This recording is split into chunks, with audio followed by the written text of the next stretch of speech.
Hello बच्चा party, welcome to education any time. मैं हूँ दीपिका निभानी, आपकी केमिस्ट्री एजुकेटर। सो चलो फटाफट आज सीखते हैं ऑक्सीडेशन एंड रिडक्शन क्या होता है। सो बच्चा, you already know what is oxidation and reduction, but आप गलती कहाँ करते हो, जब एक रिएक्शन दिया होता है और आपको उसमें बताना होता है कि क्या ऑक्सीडाइज हो रहा है और क्या रिड्यूस हो रहा है। सो चलो इसको बहुत ईजी तरीके से समझ लेते हैं। See, consider this is an example. This is the reaction बच्चा। Now copper oxide and hydrogen combine हो रहे हैं to give you copper and water. So यहाँ पे देखो, ऑक्सीजन किसके पास था, कॉपर के पास था। अब यहाँ पे ये कॉपर ने ऑक्सीजन लूज़ कर दिया, अकेला हो गया, इसने ऑक्सीजन दे दिया। तो जो ऑक्सीजन को देता है वो क्या होता है बच्चा, ऑक्सीडाइज होता है या रिड्यूस होता है।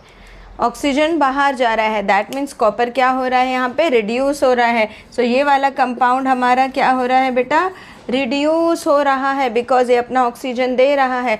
अब ये जो ऑक्सीजन इसने दिया, ये ऑक्सीजन कौन ले रहा है, हाइड्रोजन ले रहा है और वाटर बना रहा है। सो हाइड्रोजन ने क्या किया, ऑक्सीजन को एक्सेप्ट किया है। सो हाइड्रोजन यहाँ पे क्या हो रहा है, ऑक्सीडाइज हो रहा है। क्लियर। सो जिसके पास ऑलरेडी ऑक्सीजन था वो ऑक्सीजन दे रहा है, मतलब वो रिड्यूस हो रहा है, और जिसने उस ऑक्सीजन को एक्सेप्ट कर लिया वो क्या हो रहा है, ऑक्सीडाइज हो रहा है। क्लियर है। सो फटाफट से आप ये वाला रिएक्शन देखो और इसका आंसर मुझे फटाफट कमेंट सेक्शन में देना है। एक और चीज़ सीख लेते हैं बच्चा कि ऑक्सीडाइजिंग एजेंट क्या होता है एंड रिड्यूसिंग एजेंट क्या होता है।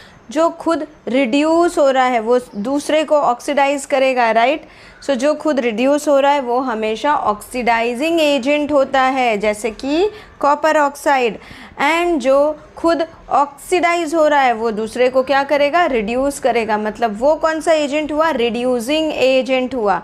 सो जो खुद रिड्यूस हो रहा है वो ऑक्सीडाइजिंग एजेंट है, और जो खुद ऑक्सीडाइज हो रहा है वो रिड्यूसिंग एजेंट है। So this was all about oxidation and reduction. For more such आसान chemistry concept, please subscribe to education any time. Bye bye, take care, stay positive and happy.